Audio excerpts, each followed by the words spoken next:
March 1st. Good morning. Lori here from the Goodbye Good Girl Project. Welcome to Monday Liftoff, where we talk about something that gives us food for thought and food for lifting for the crazy weeks that we are walking through. I do hope you can hear me. I'm going to assume that you can. If anybody's here who can hear me, that would be absolutely epic if you would let me know that. Okay, yes, I've got the comments thing on. Okay, so here's what I want to talk to you about this morning for the week. Why do you have to be you? Why do you feel like you have to be just what you know about you and nothing else?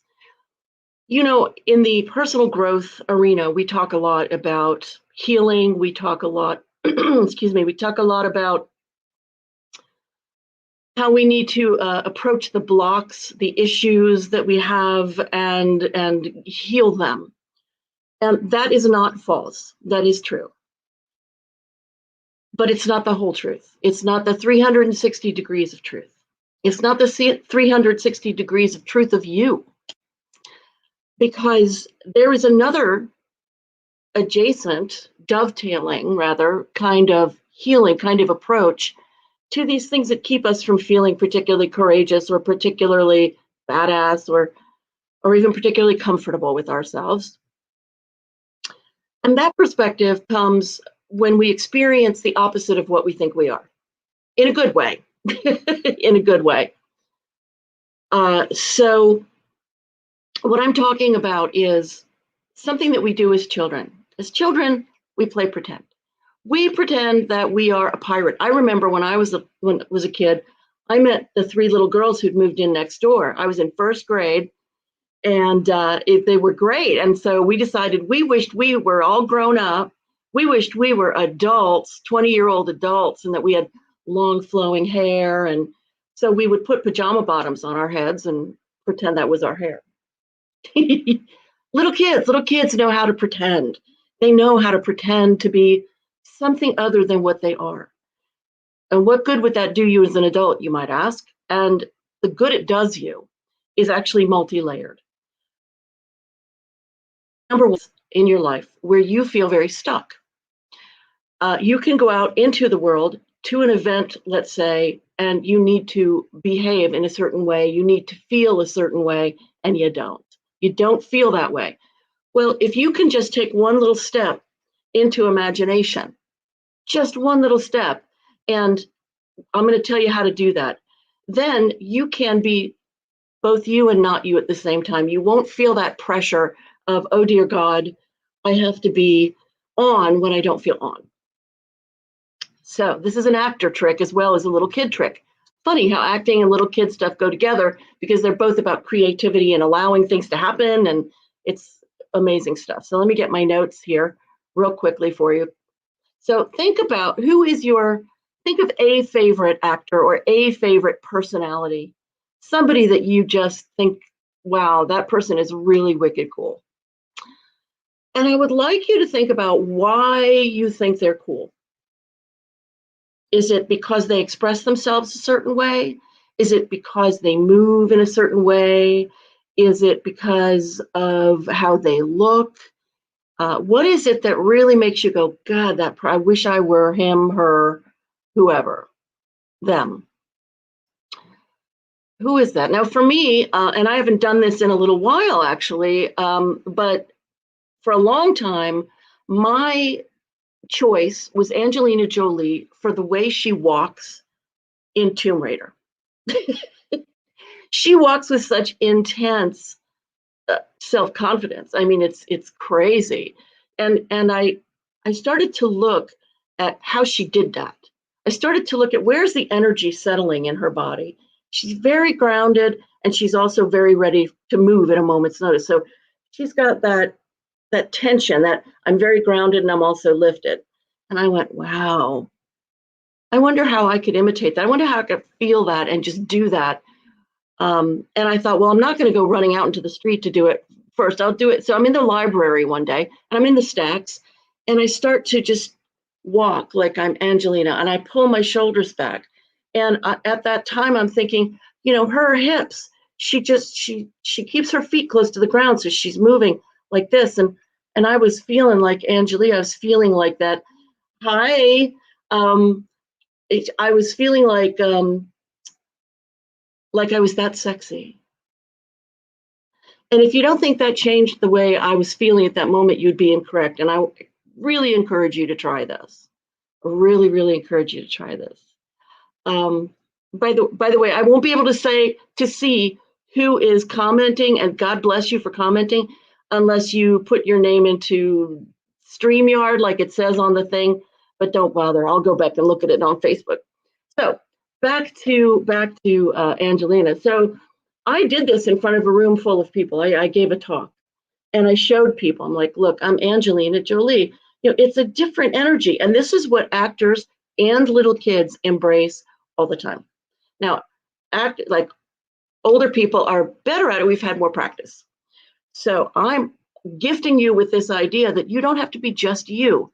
If you walk, let's say you love John Wayne, and you walk into a networking event, although virtual is the thing now, but you walk into a networking event and John Wayne was just like, take no prisoner. Like, that's how I interpret him.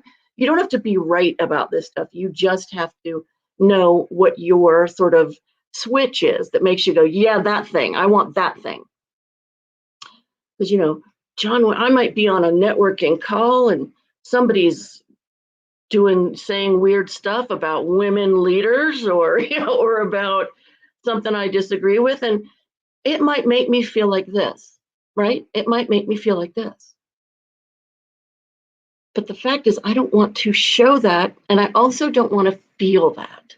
I can't just pretend my way through life and be miserable inside. That's what we do, right? We do that a lot. It's not helpful and it's not healing. And what is healing all on its own is when we can be the opposite of what we're feeling and feel it. Feel it.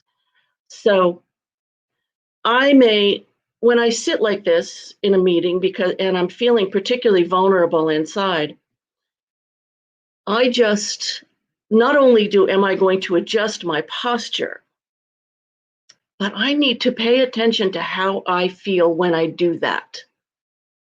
I need to start to pay attention to how I am self-regulating my emotional body. Because if we wait forever to be courageous or confident, because we're hoping that it gets better just by us hoping and trying, we're missing the piece of self-reflection. We're missing that piece of self-regulation and noticing that even just a difference from here to here. Try it. There's a real difference. Or be more dramatic about it and like go from a what do you call it, like a posture like this, and feel how that feels. Feel how it feels when you do it. I mean, for me, the energy right here it's fear. I can feel fear when I do that. And when I do this, let's see, what do I feel? Well, I feel relief. I actually feel relief. That's very interesting. I've never noticed that one. Because what's happening is I'm bringing my attention back here. I'm bringing it back here.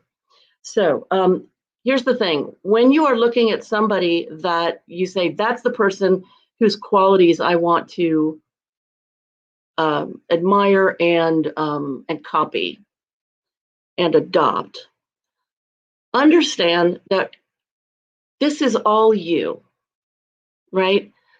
Tina Turner is famously excruciatingly, or was, I don't think she's performing anymore, excruciatingly nervous before she'd go on stage. I mean, she had insane stage fright. Would you know it from that woman singing Proud Mary? No, but I'm quite certain that she transformed when she went out on stage. So what you see, her badassery, you can translate that for yourself. It doesn't matter what she really was. What matters is that you know that you have that same ability to say, I can own this quality. If I want to be compassionate, I can feel myself soften just saying the word. And I feel where the energy is in my body. And I hear myself reminding myself, just because you're compassionate doesn't mean you're not strong. It's an amazing self-investigation of what we are unconsciously until now believing, thinking. And when you walk into the opposite of what you don't want to feel, you will then never be able again to say, oh, I've never felt that. Because yes, you have. And you were in control and you did it. So there. So think about the many faces of you, because the fact is that there is no limitation to who and what you can be. There is none. And I know this, and you know this. If you know, as I know, that acting is not pretending, acting is being emotionally real and naked in imaginary circumstances. If you know that, if you even take it as just a thought, think about all the actors that you've been really impressed by.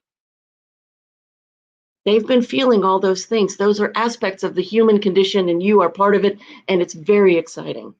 It's very exciting. It expands you. It doesn't take you out of you. It expands your repertoire of your emotional body. And my God, where can't you go then? What can't you do then? Telling you. So listen, on Fridays, from 10:30 in the morning Eastern Standard Time to 11:30 in the morning Eastern Standard Time, I have a group. I have a meeting, the free meeting you can come to, called Women Who Run with Their Power. This is a place where we explore the places that we can bring our power to the fore. We can step into our power. So I will put that link everywhere I can think to put it, and you are invited. So have yourself a good week, and welcome to March. Welcome to March. Today is a Monday. Yes, I'm looking at the notes. Oh, interesting. I haven't seen that movie. I'll have to look at it. So, yes, please, just please stay part of my tribe, because you're very special. You're very precious, in that you want to expand, explore, and do it in ways that nurture and enrich. See you later.